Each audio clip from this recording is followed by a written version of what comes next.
साथियों, भगवान श्री कृष्ण के अनुसार नित्य तुलसी में पानी डालने से क्या फल मिलता है, आज हम इस कथा में जानेंगे। तो चलिए शुरू करते हैं। साथियों, हिंदू धर्म में तुलसी को बेहद पवित्र और पूज्यनीय पौधा माना जाता है। इसमें माँ लक्ष्मी का वास होता है। यही वजह है कि इसकी पूजा करने से माँ लक्ष्मी के साथ भगवान विष्णु भी प्रसन्न होते हैं। लोग तुलसी को अपने घर के आंगन में लगाते हैं और इसकी रोजाना पूजा करते हैं, साथ ही जल भी चढ़ाते हैं। शास्त्रों के अनुसार माना जाता है कि जिस घर में तुलसी का पौधा होता है वहां पर कभी भी नकारात्मक ऊर्जा नहीं रहती है। इसके साथ ही भगवान विष्णु और माँ लक्ष्मी का आशीर्वाद बना रहता है। इसलिए नियमित रूप से तुलसी की पूजा करना चाहिए। तो साथियों, जो मनुष्य तुलसी की पूजा करता है वो कभी दरिद्र नहीं रहता है, उसकी कभी दुर्गति नहीं होती है। ऐसा मनुष्य घोर पाप करने पर भी नरक में नहीं जाता है। तुलसी को मात्र जल देने से क्या फल मिलता है, आइए इस कथा के माध्यम से जानते हैं। साथियों, एक बार भगवान श्री कृष्ण से देवी सत्यभामा पूछती है कि हे स्वामी, मेरे मन में एक प्रश्न आया है, अगर आप कहें तो मैं आपसे पूछूं। भगवान कहते हैं कि पूछो देवी, क्या पूछना चाहती हो। तब देवी सत्यभामा भगवान श्री कृष्ण से पूछती है कि हे प्रभु, आप तो तीनों लोकों के स्वामी हैं, फिर भी आप इस तुलसी के पौधे की पूजा क्यों करते हैं? इसे हर दिन जल क्यों चढ़ाते हैं? मैं इस पौधे को जल चढ़ाने का महत्व जानना चाहती हूँ। तब भगवान श्री कृष्ण कहने लगते हैं कि हे देवी, तुलसी साक्षात माता लक्ष्मी का ही रूप है। इसकी हर दिन पूजा करने से लाखों फायदे हैं। इसे जल चढ़ाने मात्र से ही मनुष्य के करोड़ों पाप नष्ट हो जाते हैं। तुलसी को जल देने का महत्व बताने से पहले मैं तुम्हें एक अत्यंत प्राचीन कथा सुनाना चाहता हूँ। इस कथा के माध्यम से तुम्हें तुम्हारे सारे प्रश्नों के उत्तर मिल जाएंगे। श्री कृष्ण कहते हैं, हे देवी, जो भी मानव केवल इस कथा का श्रवण कर लेता है उसे 100 वर्षों तक तुलसी को जल देने का फल प्राप्त होता है। इसीलिए देवी, आप इस कथा को ध्यान से पूरा जरूर सुने। देवी सत्यभामा कहती है, प्रभु, मैं इस कथा को पूरा अवश्य सुनूंगी। आप मुझे इस पौधे को जल चढ़ाने का महत्व सुनाइए। तब भगवान श्री कृष्ण देवी सत्यभामा को तुलसी को जल देने के महत्व की कथा सुनाते हैं। हे देवी सत्यभामा, इस विषय में एक प्राचीन इतिहास है जो बहुत ही उत्तम और पुण्य फल प्रदान करने वाला है। कथा इस प्रकार से है। पूर्व काल की बात है। अवंतीपुरी में एक ब्राह्मण रहता था। वो जन्म से तो ब्राह्मण था, किंतु वो कर्म से भ्रष्ट, पाखंडी और बहुत बड़ा पापी था। लोगों से झूठ बोलकर गलत कार्य करके धन कमाने वाला व्यक्ति था। उसका मन हमेशा बुरे काम करने में लगा रहता था। उसने अपने जीवन में कभी पुण्य के काम नहीं किए, शास्त्रों का अध्ययन नहीं किया, पूजा पाठ भी नहीं किया। उसने अपने मुख से कभी भी भगवान विष्णु का नाम नहीं लिया और ना कभी देवी देवताओं का पूजन किया। सदैव अपना मन दूसरों के धन पर लगाकर रखता था। वो चोरी, वेश्यागमन तथा जुए में आसक्त रहता था। वो दिन में धन कमाता और रात्रि में वेश्याओं के साथ रात बिताता था। इस प्रकार से वो अत्यंत पापी और पाखंडी ब्राह्मण अपना जीवन केवल पाप करने में व्यतीत करता था। इस प्रकार से पाप करते हुए उसे अनेक वर्ष बीत गए और फिर एक दिन वो पाखंडी ब्राह्मण कारोबार के लिए महिष्मतिपुरी नामक एक नगर में जा पहुंचता है। उस नगर के पास से एक बहुत बड़ी पवित्र नदी बहती है। वो नदी नर्मदा के नाम से प्रसिद्ध है।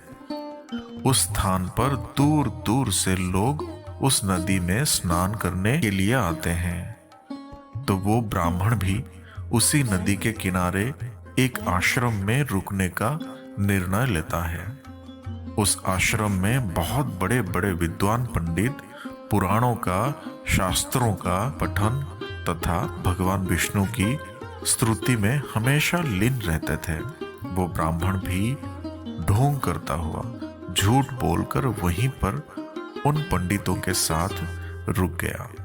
उन ज्ञानी पंडितों के साथ रहकर उसे भी भगवान विष्णु के नाम और भजन कीर्तन सुनने का अवसर मिलता था। वो उस स्थान पर 1 महीने तक रुका। वहीं पर उस आश्रम में एक तुलसी का पौधा था। वो ब्राह्मण जाने अनजाने में ही उस तुलसी के पौधे में पानी डालता था। उसके मन में कोई विचार नहीं था कि वो क्या कर रहा है और क्यों कर रहा है। बस वो हर रोज सुबह उठकर एक पात्र में पानी लेकर तुलसी के पौधे में डालता रहता था। ऐसे ही वो वहां पर 1 महीना तक रुका रहा और 1 महीने उसने जाने अनजाने में ही तुलसी के पौधे में पानी डालता रहा। फिर एक दिन वो पाखंडी ब्राह्मण आश्रम में सोया हुआ था और अचानक कहीं से एक जहरीला काला सर्प आ गया और उस सर्प ने उस ब्राह्मण को नींद में ही काट लिया। सांप के काटने से ही तुरंत उस पापी ब्राह्मण की नींद में ही मृत्यु हो गई। और जब सुबह हुई तो वहां के ब्राह्मणों ने उसे बेहोश अवस्था में देखा तो उन्होंने उसके मुख में तुलसी के पत्ते और तुलसी का जल डालने लगे। फिर सभी ब्राह्मणों को पता चला कि उसकी मृत्यु हो चुकी है। उसी समय उस स्थान पर यम के दूत प्रकट हुए और उस ब्राह्मण के आत्मा को यमलोक ले जाने लगे। पर रास्ते में जाते हुए वो ब्राह्मण बहुत विलाप करने लगा, रोने लगा। रोते हुए यमदूतों से कहा कि हे यमदूतों, मुझे कहाँ लेकर जा रहे हो और मेरी मृत्यु किस कारण से हुई है। तब यमदूत कहने लगे, अरे दुष्ट ब्राह्मण, तूने जन्म से लेकर मृत्यु तक अनगिनत पाप और दुष्कर्म किए हैं। इसलिए तेरे पापों के कारण ही तुझे एक काले सर्प ने काट लिया और तेरी अकाल मृत्यु हो गई है। अब हम तुझे यमलोक लेकर जा रहे हैं। वहां पर स्वयं यमराज तेरे पाप कर्मों का लेखा जोखा हिसाब करेंगे और तेरे कर्मों को देखते हुए ये निश्चय ही है कि वो तुझे अवश्य नरक में ही डालेंगे।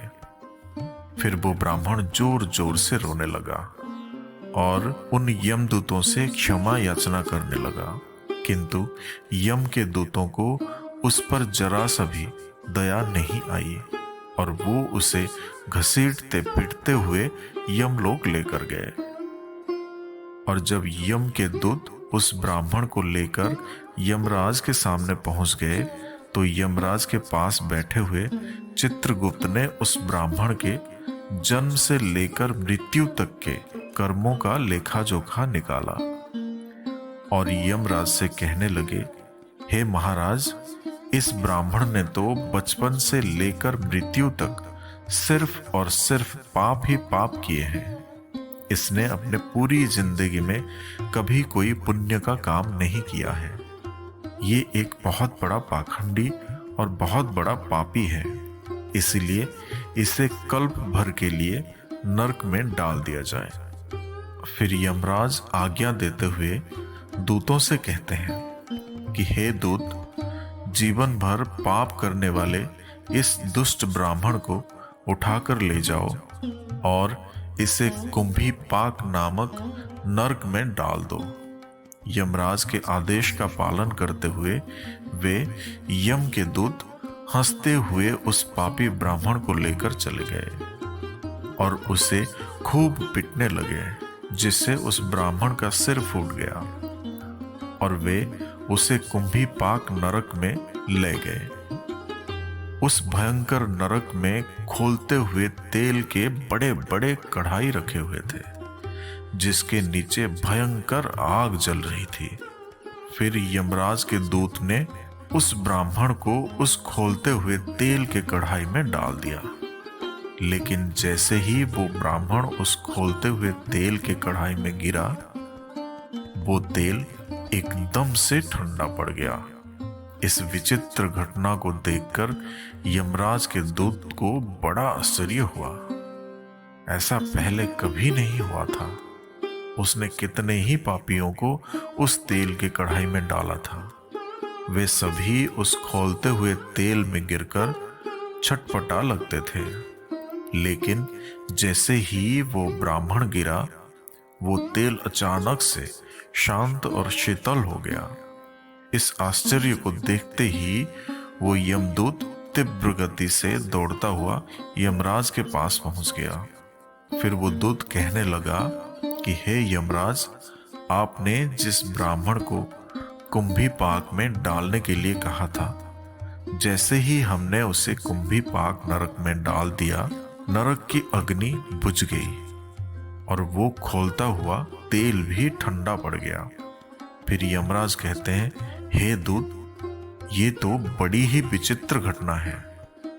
ऐसा तो पहले कभी नहीं हुआ। यमराज विचार कर ही रहे होते हैं कि तभी उस स्थान पर देवर्षि नारद नारायण नारायण करते हुए पहुंचते हैं। देवर्षि नारद को देखकर यमराज अत्यंत प्रसन्न होते हैं और उन्हें प्रणाम करके उनका स्वागत करते हैं। फिर यमराज नारद जी से कहते हैं कि हे देवर्षि, आप उचित समय पर आए हैं। हमने आज एक अत्यंत पापी ब्राह्मण को कुंभी पाक नरक में गिराया है। आश्चर्य ये है कि उसके खोलता हुआ तेल के कढ़ाई में गिरते ही नरक की अग्नि ठंडी पड़ गई और खोलता हुआ तेल भी शीतल बन गया। ये तो असंभव है। अब आप ही बताइए क्या किया जाए। यमराज की बात सुनकर देवर्षि नारद यमराज से कहने लगे कि हे धर्मराज, आपने जिस ब्राह्मण को कुंभी पाक नरक में डाला है, दरअसल वो ब्राह्मण नरक में डालने योग्य नहीं है, क्योंकि इस ब्राह्मण के द्वारा अनजाने में ही ऐसा कर्म हो गया है जो कि नरक का नाश करने वाला है। क्योंकि जो भी मानव पुण्य करने वाले लोगों के संगत में रहता है, उसे उनके पुण्य का भाग अवश्य मिलता है। और ये ब्राह्मण तो 1 महीने तक स्वयं भगवान विष्णु के भक्तों के साथ रहा है। इस ब्राह्मण ने आश्रम में रहते हुए अनजाने में ही हर रोज तुलसी माता को जल अर्पण किया है, इसलिए इसके सारे पाप धुल चुके हैं। ये बहुत बड़ा पुण्यवान बन गया है। इसके समस्त पाप नष्ट हो चुके हैं। ये ब्राह्मण अब पृथ्वी लोक जाने का अधिकार बन गया है। इस ब्राह्मण ने अनजाने में ही इतना पुण्य कमाया है जो जन्म जन्मांतर में मनुष्यों को प्राप्त नहीं होता है। इसलिए आप इसे नरक में ना पकाओ। इस ब्राह्मण के पापों के लिए इसका केवल इतना दंड बनता है, इससे बस नरक लोक का दर्शन कराओ।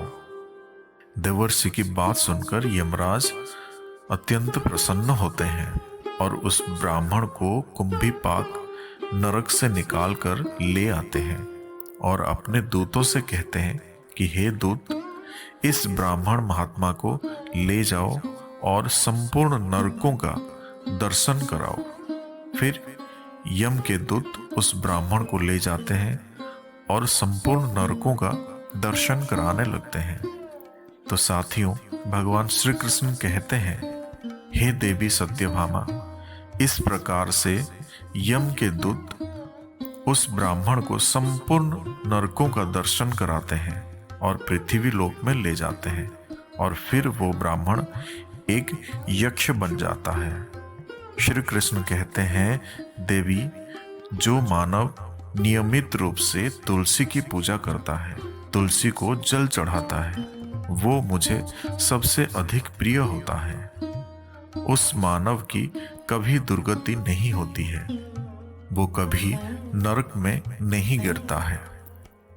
जिन घरों में तुलसी का पौधा सदैव ही हरा भरा रहता है, उस घर में सुख, शांति और समृद्धि हमेशा बनी रहती है। और ध्यान रहे, एकादशी के दिन कभी भी तुलसी में जल नहीं दिया जाता है। माना जाता है कि इस दिन तुलसी में जल देने से माँ लक्ष्मी नाराज हो जाते हैं, जिस कारण जीवन में तमाम तरह की आर्थिक परेशानियों से गुजरना पड़ता है। इसके अलावा मान्यता ये भी है कि इस दिन तुलसी माता भगवान विष्णु के लिए निर्जला व्रत रखती है। तुलसी में जल देने का सबसे उपयुक्त और उत्तम समय सूर्योदय काल का होता है। उस वक्त तुलसी में जल देने से विशेष लाभ प्राप्त होता है। तुलसी में बहुत अधिक मात्रा में जल नहीं दिया जाता, क्योंकि अधिक जल की वजह से तुलसी सूख सकती है। भगवान विष्णु की पूजा में और उन्हें चढ़ाए जाने वाले भोग में तुलसी के पत्ते अवश्य होने चाहिए, क्योंकि तुलसी के पत्ते के बिना भगवान विष्णु किसी भी प्रकार का भोग स्वीकार नहीं करते हैं। इसीलिए प्रत्येक घर में तुलसी का पौधा अवश्य होना चाहिए। अगर आपके घर में तुलसी है तो सुख, शांति और समृद्धि के लिए तुलसी माता को चुनरी अवश्य चढ़ाना चाहिए।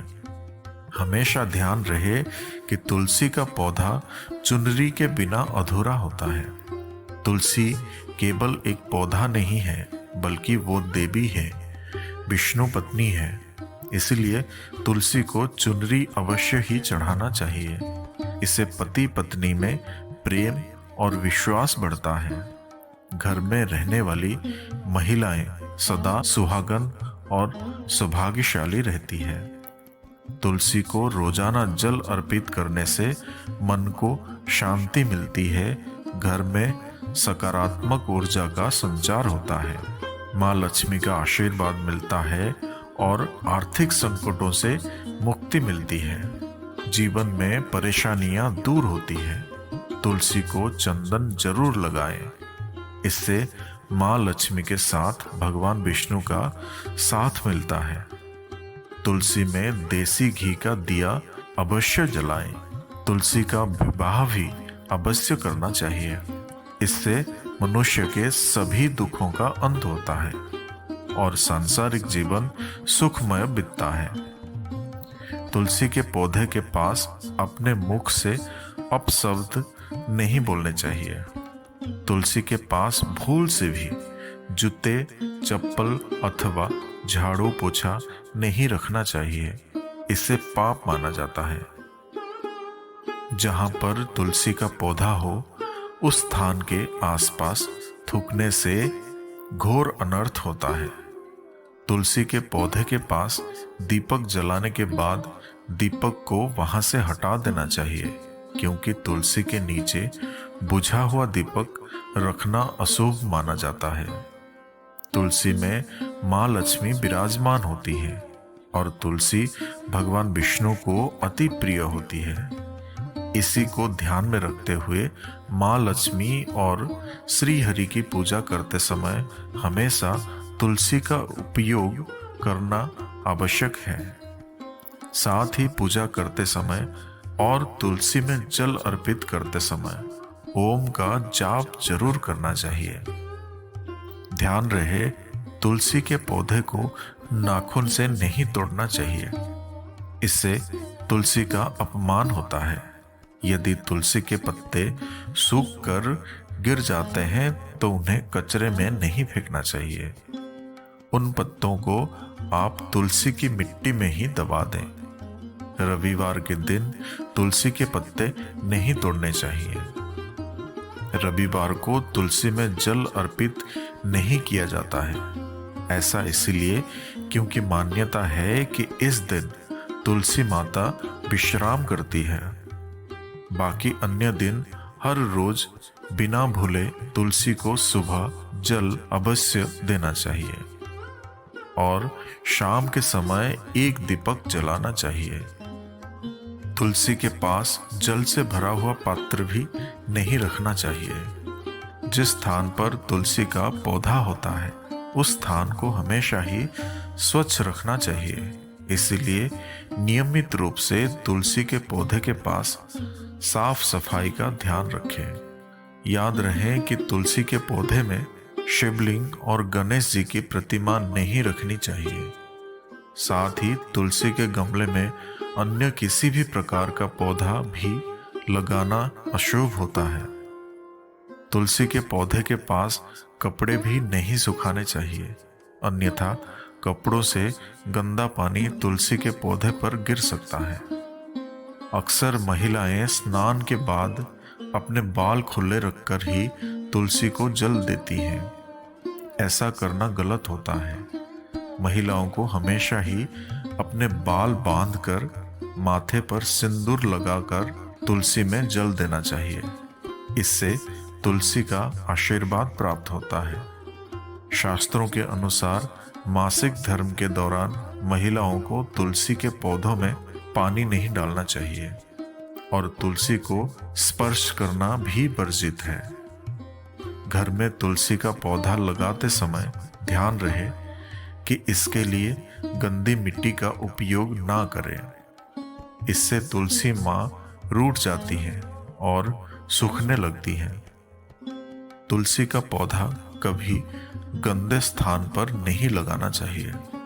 घर में तुलसी का पौधा कभी सूखना नहीं चाहिए। शास्त्रों में ऐसी मान्यता है कि तुलसी का पौधा सूखना बहुत बड़ी संकट की सूचना देती है। घर में तुलसी का पौधा सूख जाए तो घर की सुख समृद्धि खत्म हो जाती है। सूखी हुई तुलसी में माँ लक्ष्मी का वास नहीं होता है।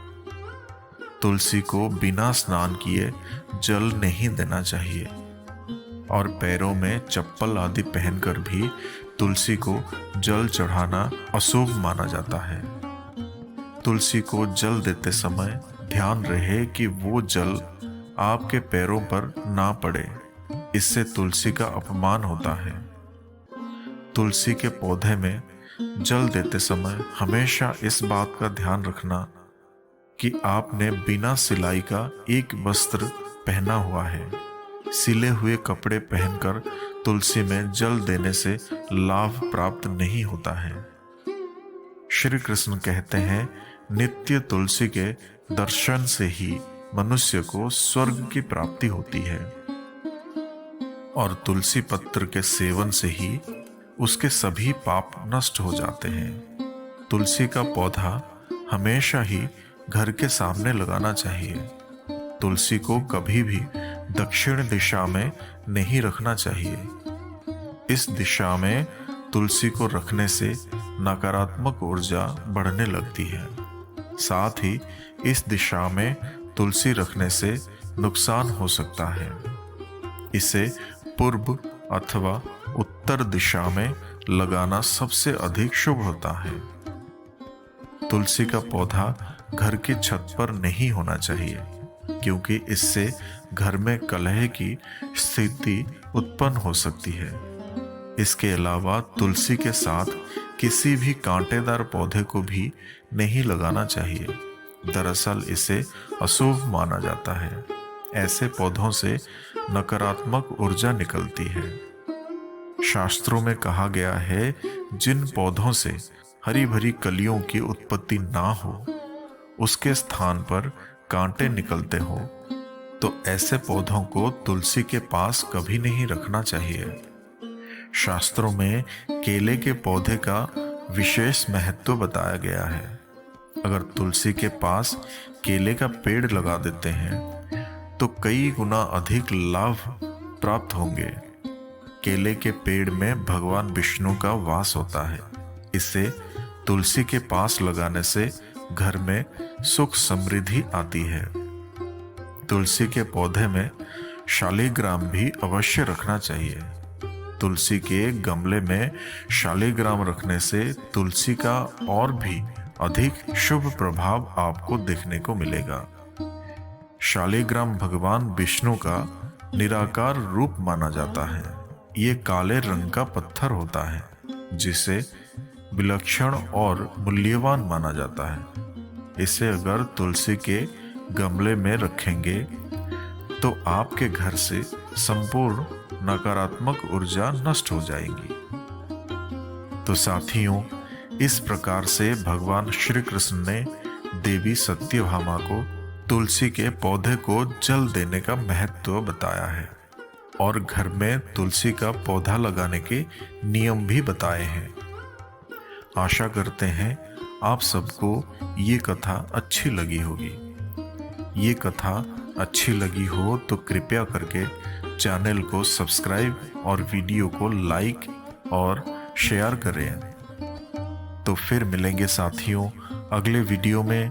तब तक के लिए अपना ख्याल रखना और हमेशा हंसते मुस्कुराते हुए रहना। जय श्री कृष्ण।